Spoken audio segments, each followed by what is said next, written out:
Lugupeetud minister, head kuulajad. Ma mõtlesin, et millest alustada, aga saatus andis mulle väga hea intro kätte. Ma nimelt sattusin reedel raamatupoodi. Ja raamatupoes sattus mulle näppu Hardo Aasmäe artiklite kogumik. Ja aastast 1991 kirjeldas ta seal ettevõtlust ja ettevõtjaid, tüüpilisi ettevõtjaid. Mäletate, kes mäletab, kes ei mäleta, see aeg ju ettevõtlus praktiliselt olemas ei olnud. Aga tal olid seal sellised tüübid, et tehase direktorid, kellel oli raha ja tehase direktorid, kellel ei olnud erastamiseks raha ja ärikad ja kõik muu säärane. Mitte sõnagi sellest, kas ettevõtja oli mees või naine. Sest stereotüüp oli nii tugev, et ettevõtja tähendas ju niikuinii, et see oli mees. Vahepeal on ajad edasi läinud. Me kõik teame täna, milliseks meediaruumis me ettevõtlusest ja ettevõtjatest räägime ja tänanegi konverents seda kinnitab. Aga mis oleks, kui nii umbes 5, 10, 15 aasta pärast me jõuaksime taas olukorda, kus ettevõtlusest rääkimine, ma ei pea silmas neid tüpaaže, neid ärikaid ja tehasedirektoreid, vaid seda, et me jõuame taas olukorda, kus ettevõtlusest rääkimine ei too endaga automaatselt kaasa rääkimist sellest, et kas ettevõtja on mees või naine, vaid seda võetakse loomulikuna, et olgu ta üks või teine.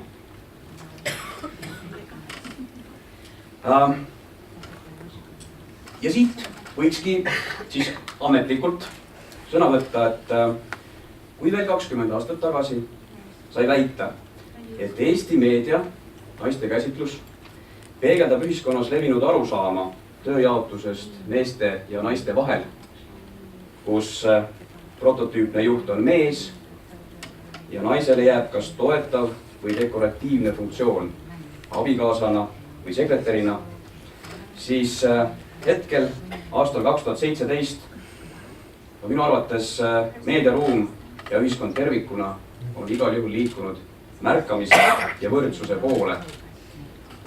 Eesti naised on ettevõtlusmaastikul tegusad ja nähtavad ja üha enam meedia seda ka kajastab. Mis mu loomulikult ei tähenda, et meil ei oleks väljakutseid.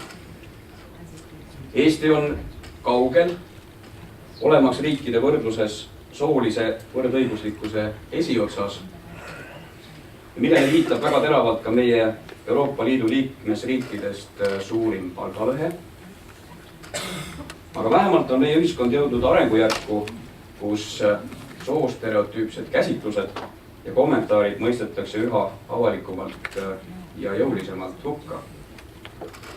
Meil on pikk tee minna, aga me teeme seda riigis, kus sõnavabadus on lubatud selle kõige paremas mõttes, et me saame sellest rääkida. Kahtlemata saab tänapäeva Eestis teatud mastaabis rääkida nõndanimetatud klaaslae olemasolust, mis tähendab, et naiste ja meeste vaheline erinevus ei ole kuni keskastme tasandi juhini eriti suur, aga millegipärast naistel tundub olevat raske pääseda ettevõtete tippjuhtkonda. Kvantitatiivse kinnitusena võib võtta näiteks Äripäeva erinevad edetabeleid, kui me loeme kokku, kui palju seal on mehi ja naisi, mis on nende osakaal. Pingeridades ja aruannetes tuuakse soolise ebavõrdsuse indikaatorina välja naiste puudumist või ülimat nappust ka Eesti poliitilises tipus. Meil on mõned head näited, aga neid näiteid võiks ju olla rohkem. Sõltumata kohast mingites edetabelites peaksime me kõik olema sisuliselt mures, sest see tähendab muu kõrval ka meie inimressursi ebatõhusat rakendamist. Ja sellisena on võrdsus või pigem selle nappus ühtviisi nii naiste kui tegelikult ka meeste probleem, mõjutades majanduslikku olukorda või siis heaolu taset tervikuna. EAS korraldab igal aastal Eesti suurimat äriideede konkurssi Ajujaht. Tänavu esitati konkursile 341 ideed, esitajatest 126 olid naised, mis teeb osakaaluks 37%. Aasta varem oli ideid 307 ja 100 nendest esitati naiste poolt, mis annab protsendiks 32. Justkui areng on õiges suunas.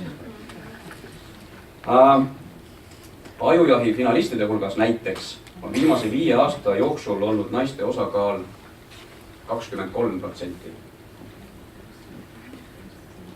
EAS-il on niisugused tooted nagu strateegia ja ärimudeli praktikumid, konkreetselt ettevõtetele suunatud, konkreetsed tegevused ettevõtete suunal. Ja nendes on sellel aastal osalenud 127 inimest, kellest 23 olid naised. Ehk siis see teeb protsendiks 18. Samas võimalus osaleda ajujahi konkursil või seminarides, praktikumides on sooliselt võrdsetel alustel. Ometigi on naiste osakaal madal. Miks see nii on? Ei tea täpselt, aga püstitan hüpoteesi, et ehk ei saa lõpuni välistada ka seda võimalust, et vähene osalemine ettevõtlusega seotud valdkondades on võib-olla ka naiste endi valikute tagajärg. Küll ma ka tooksin välja ühe tähelepaneku sellisest diskursiivsest korrast, mis on aktuaalne nii Eestis kui ka paljudes teistes läänelikes ühiskondades. Ja see on supernaise diskursus, kus naiselt oodatakse mitme rolli täitmist. Naine peab olema parem ema, parem armastaja, paremini välja nägema, suutma kombineerida oma töö ja kodu, just vastutama suhte eest mehega. Edukat naist kirjeldades on fookus sellel, kuidas ta samas on hea ema või koduperenaine, just nagu vabandusena, et hoolimata saavutustest mehelikuna defineeritud elusfääris on ta siiski jäänud truuks naiselikkuse normidele.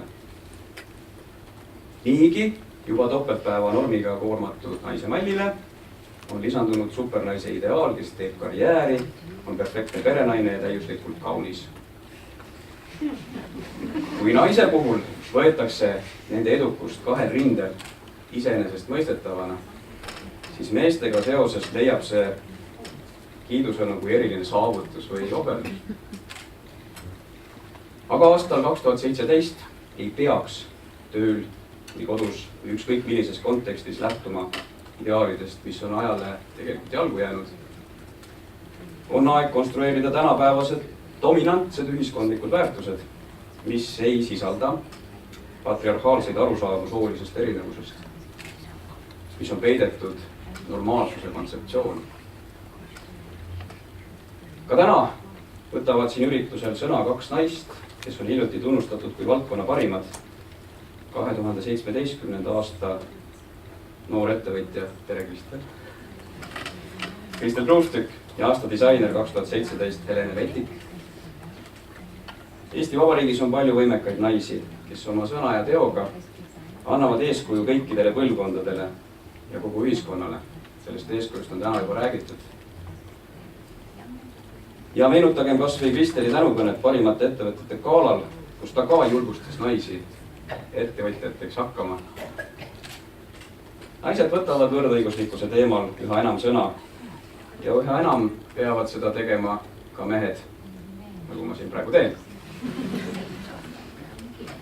Nagu ütles Vabariigi president aasta tagasi ametisse astumise kõnes, ma tsiteerin: me ei saa valida seda ajastut ega seda maailma, kus me elame, kuid meil on valida, kuidas suhtume ümbritsevasse ja ümbritsejaisse.